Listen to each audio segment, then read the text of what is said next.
Well, she was born in 1783 in Cape May, New Jersey, and that's almost all that she tells us.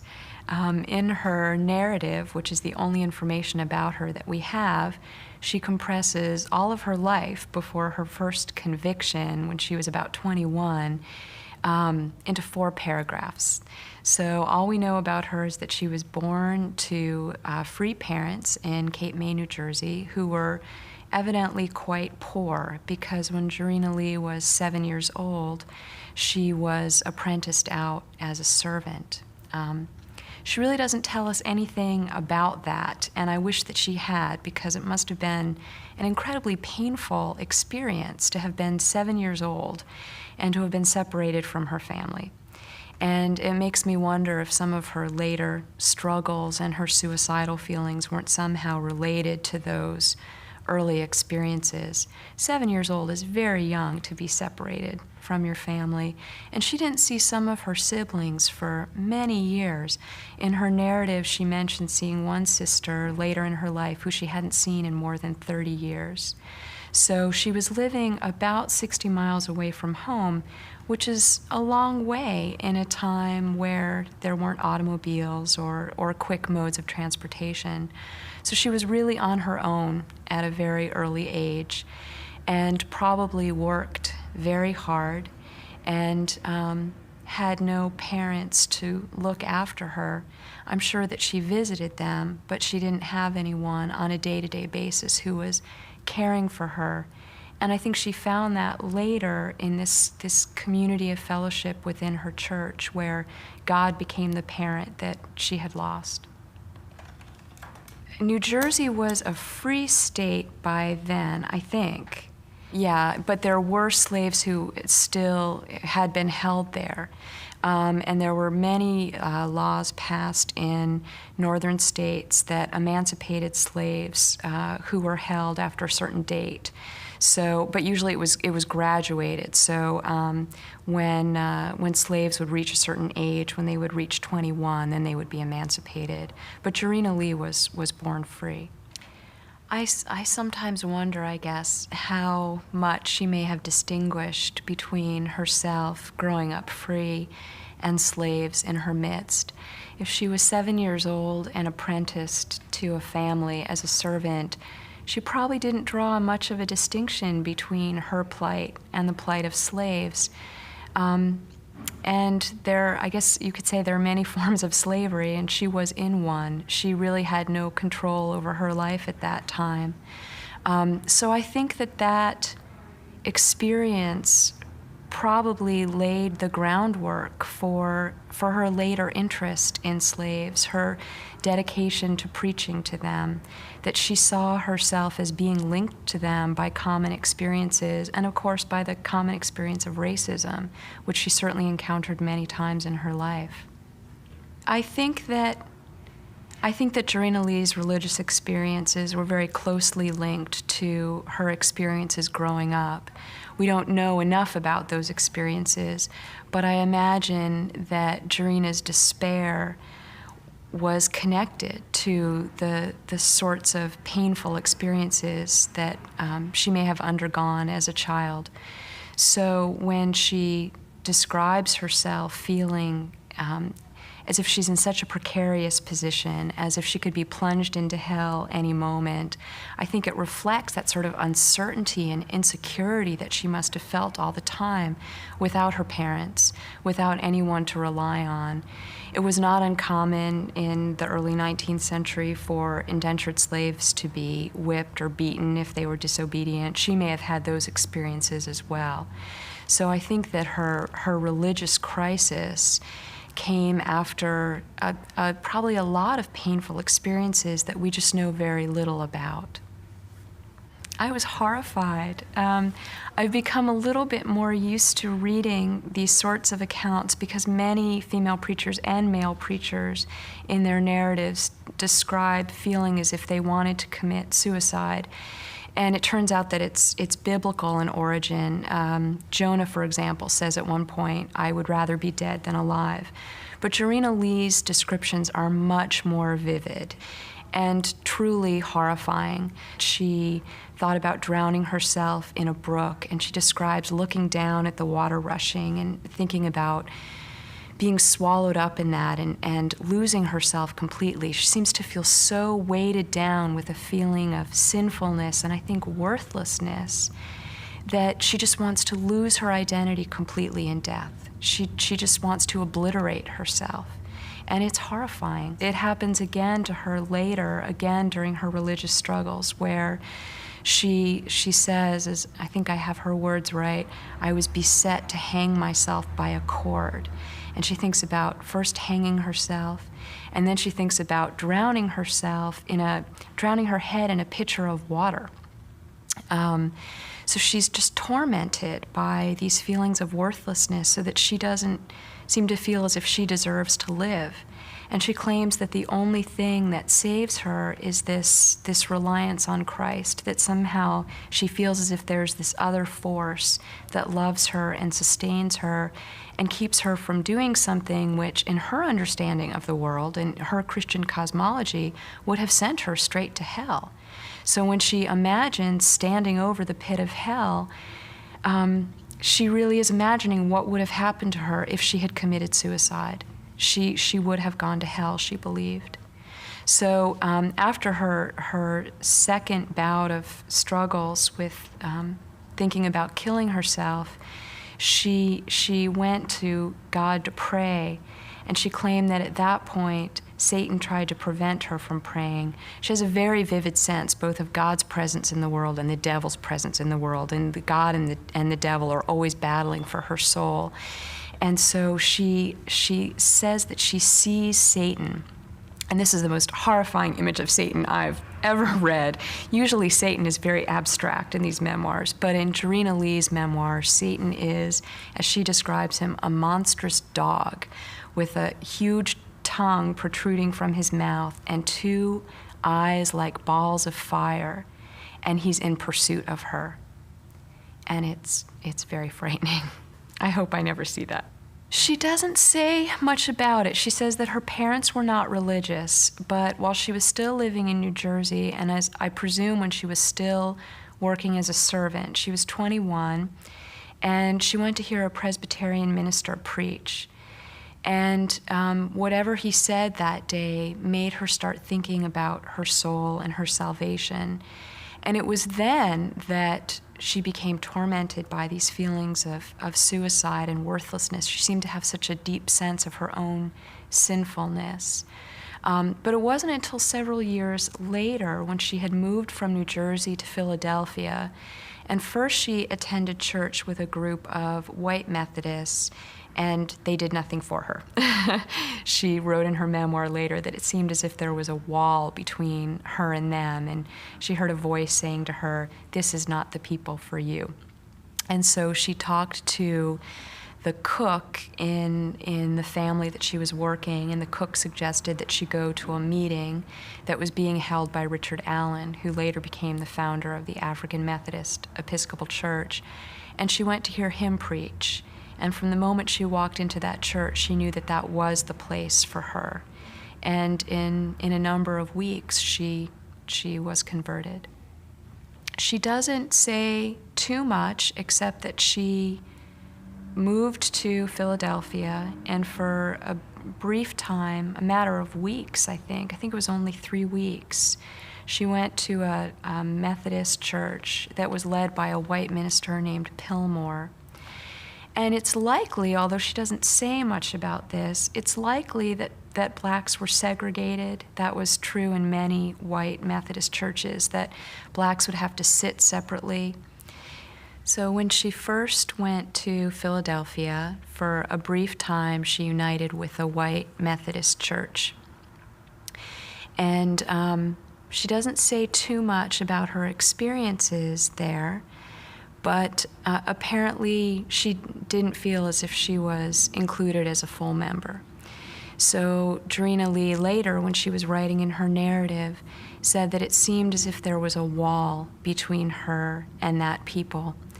And when I read those words, I imagine that Jarena Lee meant that the wall was almost literally a wall, because often Black Methodist and white Methodist churches were segregated seating-wise. They were not treated as full members. They couldn't vote, for example. Jarena Lee, because she was female, would not have been able to vote even if she had been white. She was doubly disadvantaged that way. But Black male Methodists would not have been allowed to vote. So Jarena Lee seemed to feel as if she was not welcome there, and she was probably right, that this was not the place where she was going to find true communion with a community of like-minded believers. So I think it was really a very painful disappointment for her that she had moved to a new city and she wanted to find a church that would welcome her, but Jarena Lee felt as if there was this wall. And she writes in her memoir that it was almost as if she had heard a voice saying, "This is not the people for you." I think that it's almost impossible to understand early 19th century American culture without studying religion. Most people learn to read by reading the Bible. And so even people who didn't think of themselves as being particularly religious were raised in a religious culture, a culture that was saturated with symbols of religion, so that even people who didn't believe would use religious language.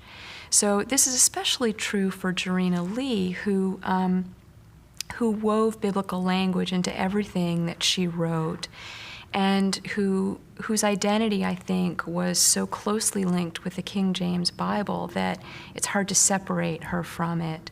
But in general, I think that that's true of most people in the early 19th century. And I think in the 20th century, we have a tendency to separate different categories like politics and society and the economy and religion.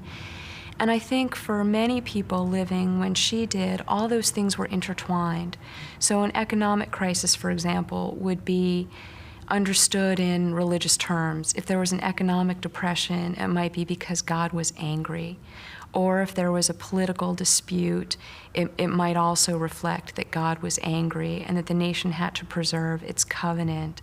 That language of covenant runs all the way through 19th century American history, where many politicians said that America was a new Israel, that they were a city on a hill, and that the Americans were like the Israelites from the Old Testament, founding a new community with God's guidance. I have found it impossible to read Jarena Lee's narrative without reading the King James Bible alongside of her narrative. So I've learned a lot about the Bible. And I had never thought of myself as a biblical historian, and I guess I'm still not, but I now understand the way she saw it.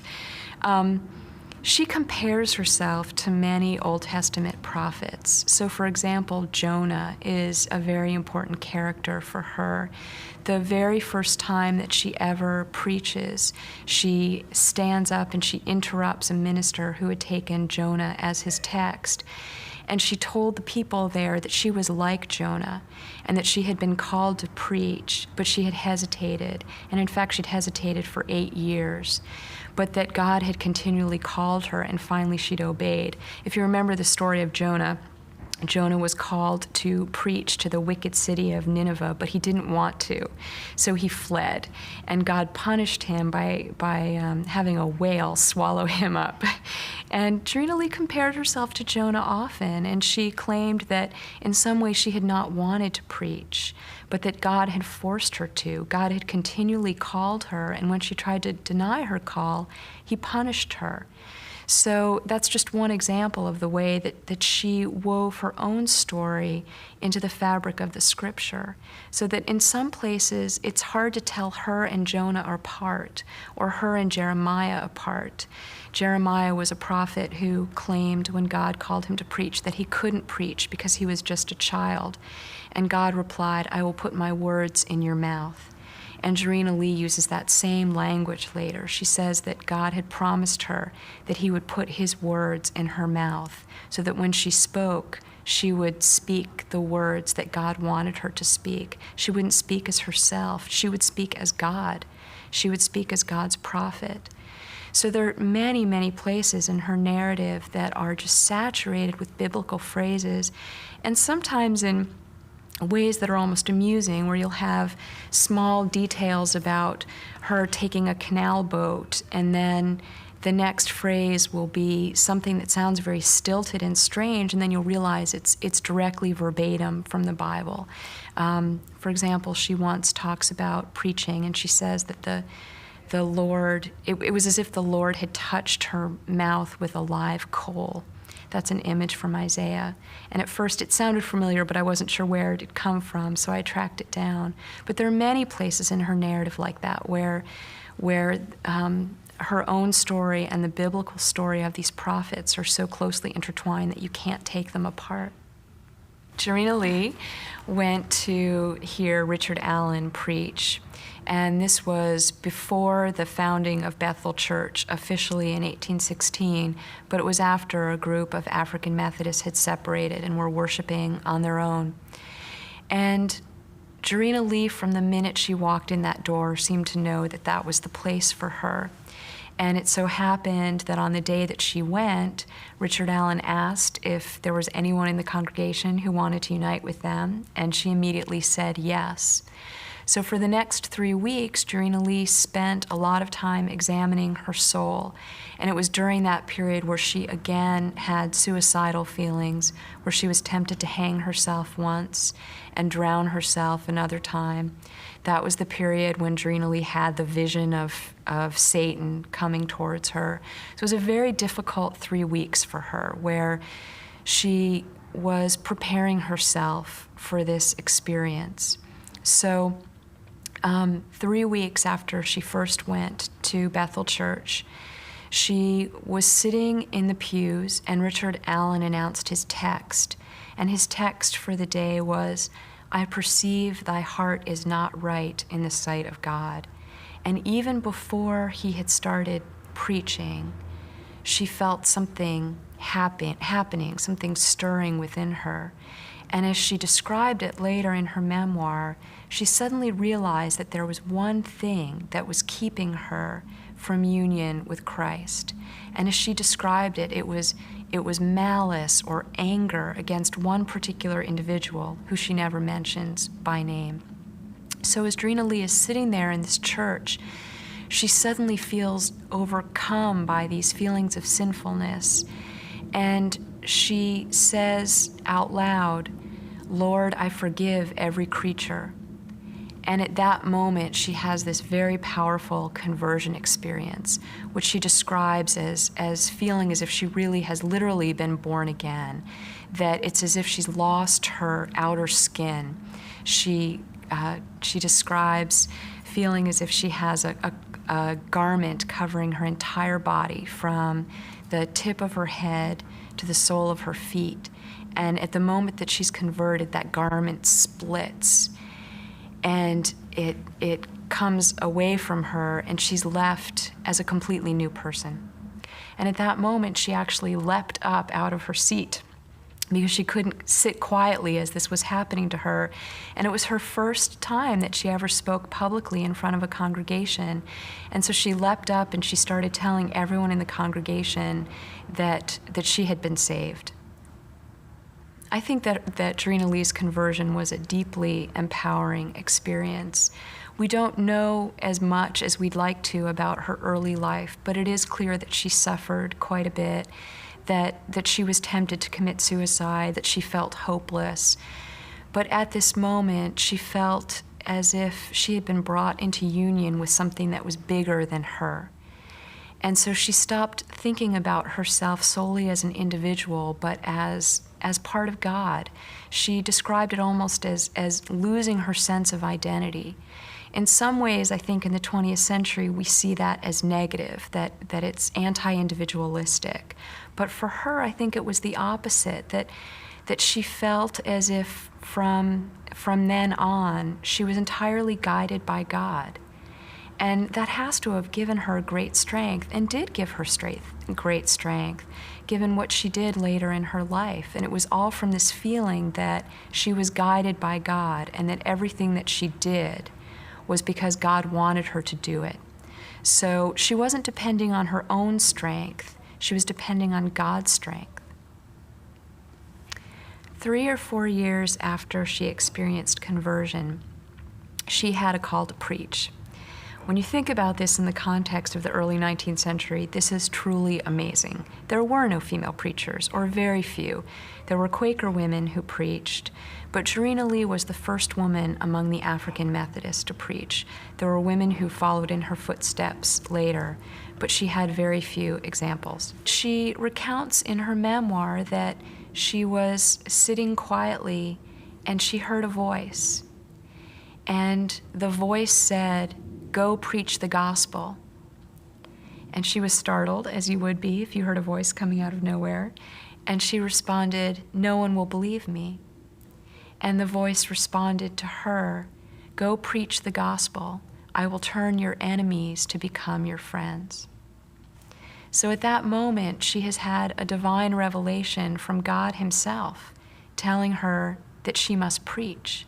So even though she doubts, even though she says, "No one will believe me, I'm a woman, I'm poor, I'm uneducated, I'm black. Why would anybody believe that I have been called to preach?"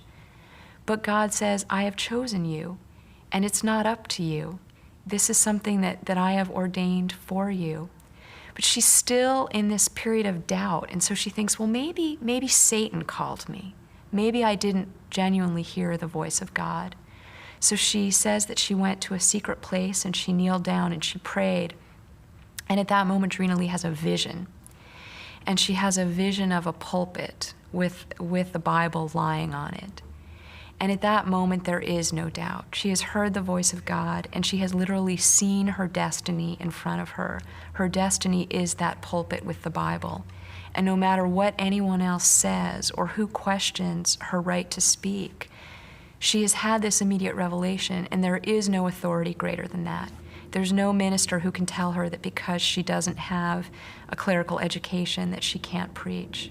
Jarena Lee believed, as many other people did in the early Republic, that God could communicate with his believers through visions, through voices, and through dreams. She believed that the boundaries between this world and the next world were actually quite permeable, so that God could interfere in history in various ways. And God interfered in history by directly speaking to her and telling her that she had been called to preach. But then God also sent her a dream.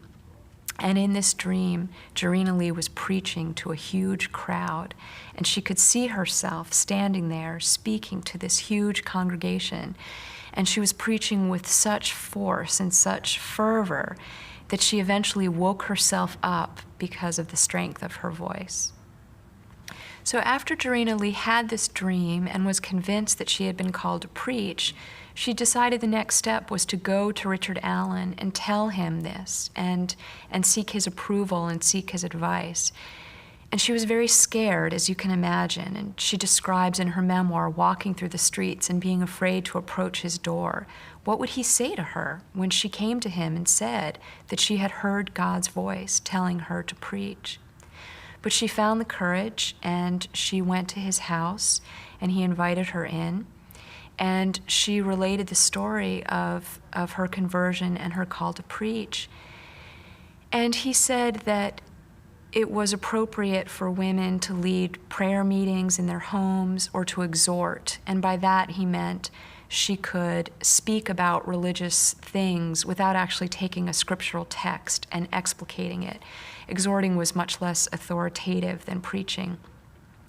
But he told her that the Methodist discipline, the guidebook for Methodists, made no allowance for female preachers, so he couldn't allow her to preach. So as Jarena Lee left his house that day, she said that at first she felt relieved because she couldn't imagine what it would be like to be a female preacher and the sort of persecution that she would face, and how would she ever convince other people that she had genuinely been called. But as she continued walking away from his house, she felt more and more, in her words, as if the fire within her had been smothered. In the Bible, which she quoted often, there's a passage that says, "Quench not the spirit, despise not prophesyings." And that was later how she understood what started to happen to her from the moment that she left Richard Allen's house, that she had quenched the Spirit, that she had been called by God to preach, but didn't have the courage to tell Richard Allen that he was wrong. So she went through this terrible period of despair where she felt as if God was calling her to do something, but she was told that she could not do it. So it seems as if almost in compensation for that, or very shortly after that, she married a minister. And it may have been that she hoped to fulfill her own preaching ambitions through him, that she could be his helpmate, that maybe he would allow her into the pulpit occasionally, or that she could somehow obey her call by helping him obey his. So she married a man named Joseph Lee, who is the pastor of an African Methodist church in Snow Hill, about 6 miles outside of Pennsylvania. And she moved there. And it was not a happy time in her life at all. She says very little about it in her memoir, except that she didn't find friends there, and she didn't find a sympathetic community there, so much so that she wanted to leave. But her husband said no, that he had a responsibility to his flock in Snow Hill, and God assured her of the same thing by sending her another dream. And in that dream, God told her that Joseph had to watch over the flock of his sheep, or else they'd be devoured by wolves. So Jarena Lee then knew that she had a duty to stay with him in Snow Hill. But it was a terrible time for her, and she seems to have had something akin to a nervous breakdown. She writes in her memoir that she fell into such a state of general debility that she couldn't even sit up by herself. And she spent several years like that, longing to preach and having dreams about preaching. Once she had a dream that she interpreted as God's reassurance that someday she would preach. She saw the sun in the dream, and a cloud came and obscured the sun. But then the cloud moved away and the sun shone again.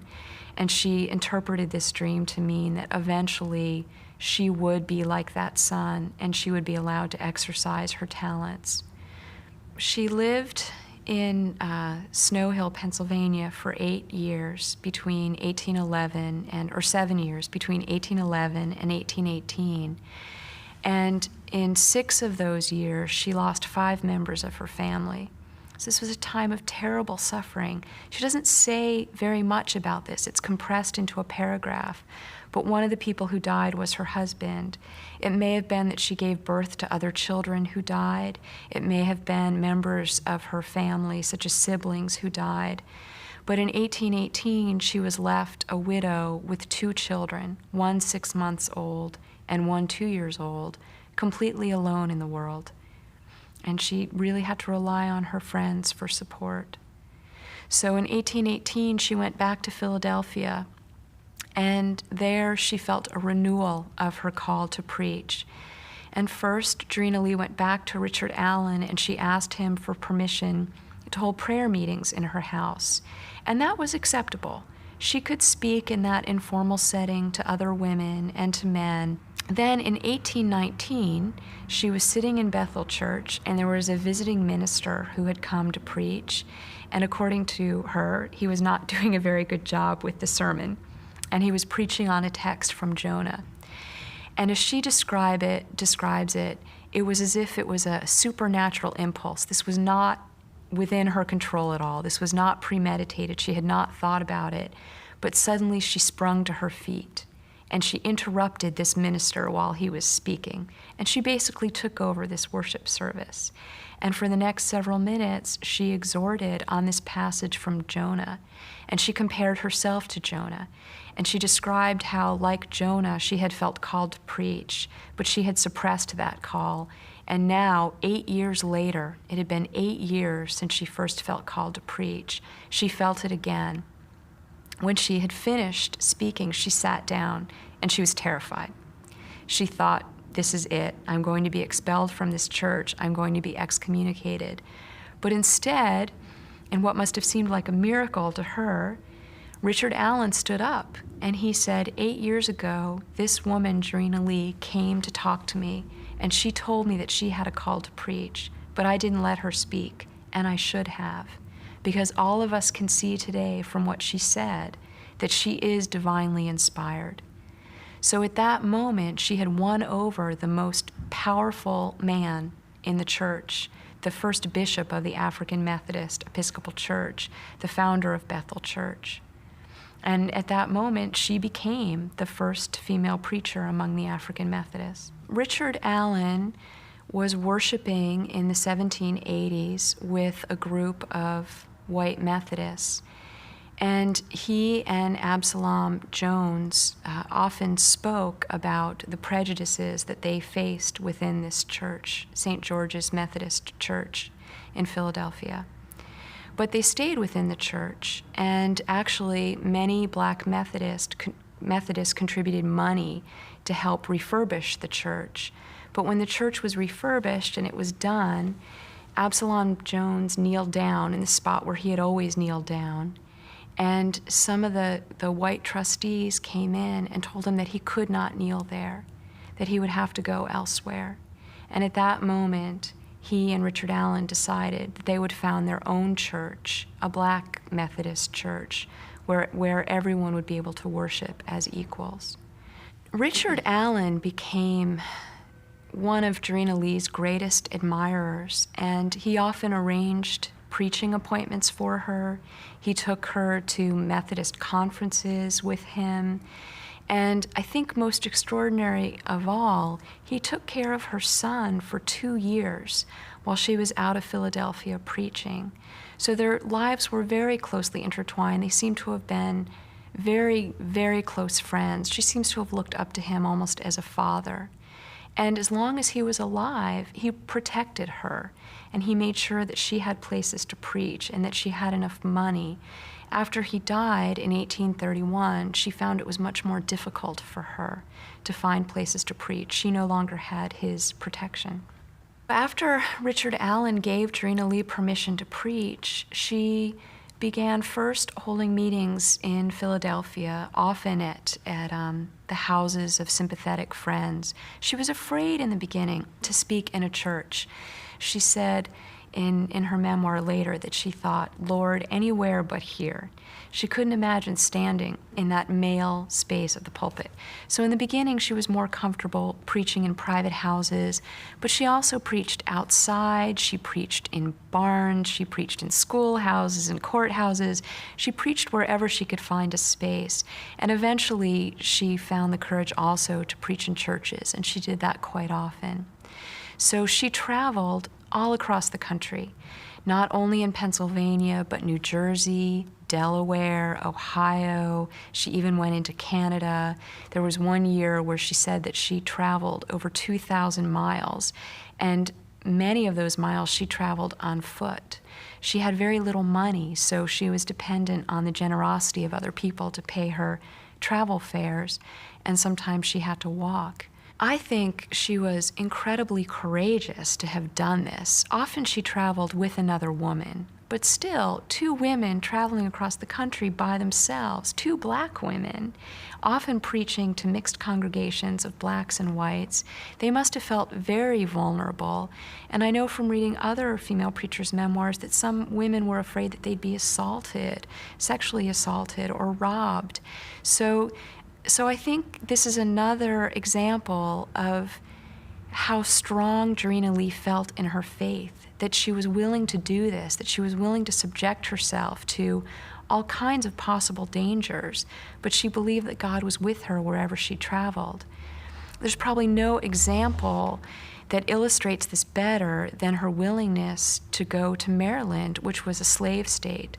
And in her memoir, it's really quite astounding. She doesn't say much about it. She says that she and another woman, another black woman, go by horseback and ride into Maryland. So here are 2 black women alone riding into a slave state to preach the gospel.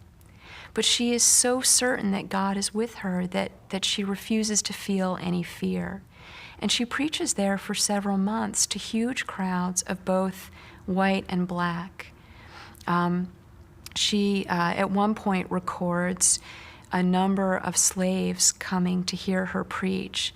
And she writes that some of them had traveled 20 or 30 or even 70 miles by foot to see her, that they had heard that a black female preacher would be at this camp meeting. And so they risked their own safety and walked all of these miles to hear her, and then had to walk back again before daybreak because they had to work. It seems to have been a profoundly moving moment for her as she looked out at that huge sea of people who had come to hear her. And I think this is one of the moments where she felt her own destiny as a free black woman linked to the plight of these slaves. And she felt as if she really did have a duty or a calling to speak to them. Unfortunately, we don't know what she said, and I would love to know what she said. But we do know that a few weeks later, she spoke at another African Methodist meeting. Jarena Lee chose one of the most beautiful passages from Isaiah, and also one that must have been deeply meaningful to her and to everyone who heard her speak.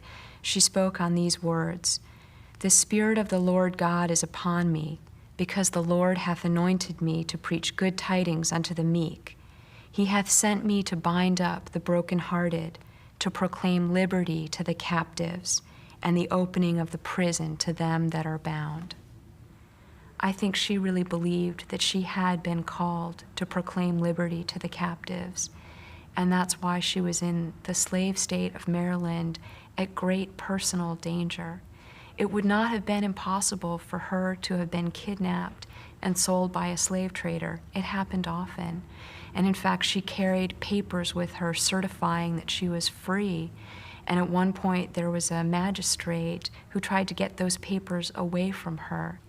So she faced great personal danger in this slave state of Maryland, but she felt as if she was there on a divine mission, and she was certain that God would protect her.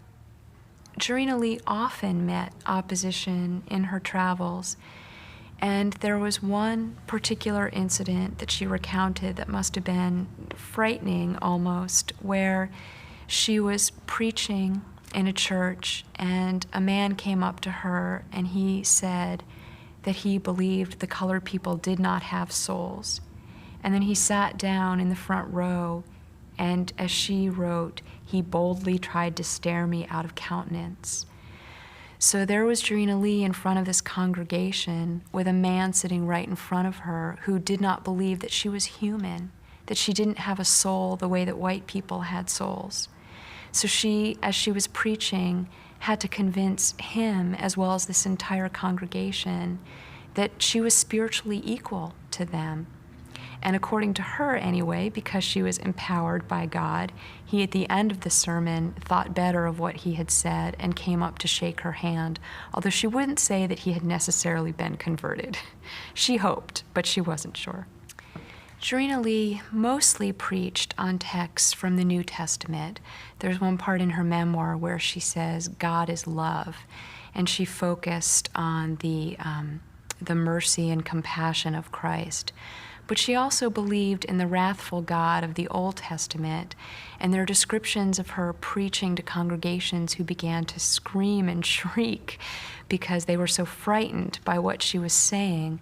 There was one sermon that she preached in New York where she threatened the people there with a verse from Matthew that God would burn up the chaff in an unquenchable fire. So people who weren't saved were going to go to hell. So she had a vision of God that incorporated both sort of motherly, compassionate God and a more fatherly, angry God, at least in terms that 19th century would have understood, father and mother. She identified slavery as a sin, and it was a sin that God would punish. God was not going to let this happen. So she predicted that someday there might be a sort of millennial apocalypse. And in fact, she mentions very briefly Nat Turner, not by name, but it's clear that she meant Nat Turner. And she says, perhaps he's right. Perhaps there will be an apocalypse at the end where two armies, a black army and a white army, will clash. So I think she had this sense in a way that is hard to imagine, years before the Civil War, that this sort of strife was coming. Nat Turner was certainly relying on Old Testament models, and he was also very visionary, like Jarena Lee. He believed that he had seen a vision of Christ telling him what to do. It's hard to know how Jarena Lee would have responded to him. I think in some ways she would have been horrified by the violence, because she seems to have been of a very compassionate spirit, and it's truly astounding to read parts of her memoir where she was willing to preach to the slaveholders as well as the slaves. But I do think she shared his sense of God's anger at slaveholders, and that if these men didn't repent, if they didn't free their slaves, that they would be punished, and they might be punished in this sort of apocalyptic, horrible way. Nat Turner was a Baptist, and he seems to have been particularly influenced by Old Testament models of an avenging God who would seek retribution for sins. So he identified the slaves as God's old Israel, and God would punish anyone who threatened them. So he imagined himself as a modern-day prophet. He was a Jeremiah or an Ezekiel or a Jonah, and he had come as God's agent to exact retribution on whites for enslaving blacks. I guess I feel as if violence is never justified, but on the other hand, I understand the rage, and it's hard for me to understand how slavery would ever have ended without the Civil War, without bloodshed. I'm uneasy when I read the Nat Turner transcript. It's horrifying. There were young children who were killed, but you can feel the rage, and you can feel the anger, and you can wonder whether slavery ever would have ended without that sort of rage. I think Jarena Lee saw this too, that slavery is not something that affects just the slave. And I think that's why she preached to both slaves and slaveholders, that she understood that the entire system was evil and was sinful and was detrimental to all people. I would agree that slavery was a system that brought blacks and whites into a sort of relationship that was ultimately destructive and ultimately leading to this sort of conflagration that was the Civil War. Slaves understood the Bible in their own lives as having personal meaning for them, in that they thought that they were like the old Israel who had been enslaved. And so they projected themselves back, and their story became the story of old Israel. And I think that Nat Turner saw himself as a black Moses, and he had come to set his people free. And so he interpreted himself as a biblical prophet who was divinely justified in what he was doing. And if you read the Old Testament, you know that God in the Old Testament often worked through acts of violence and often protected the Israelites through acts of violence. And it was in that tradition that Nat Turner situated himself. He was an avenging Messiah who had come to save his people from the sinfulness of the slaveholding South. In Maryland, a slaveholding state, Jarena Lee preached to a group of slaves and free blacks on a text that I think had deep personal meaning for her. The text is from Isaiah. "The Spirit of the Lord God is upon me, because the Lord hath anointed me to preach good tidings unto the meek. He hath sent me to bind up the brokenhearted, to proclaim liberty to the captives, and the opening of the prison to them that are bound." It must have been a truly radical, revolutionary moment for Jarena Lee to be standing in front of this group of both slaves and free blacks and to say that she had a mission to proclaim liberty to the captives and to assure them that someday their prison would be opened. I think that her authority came from her belief that she was acting completely in accordance with God's wishes, so that she was always under his protection, and he had called her to do this. And so even though she subjected herself to possible dangers, even though she stood in front of this crowd and said something that was so revolutionary, that she promised them that someday they would be free, she felt secure in doing it because she believed that God was speaking through her, that when she opened her mouth, she was like Jeremiah, who had been promised that when he spoke, he would speak God's words. Jarena Lee tells us throughout her memoir that when she spoke with God's words. And when she spoke against slavery, she was also speaking God's words. Oh, I have found that students respond to Jarena Lee's story so emotionally as well as intellectually, especially women who are studying for ministry, but everybody. It's a story of such courage and such faith. I can't imagine having that much faith.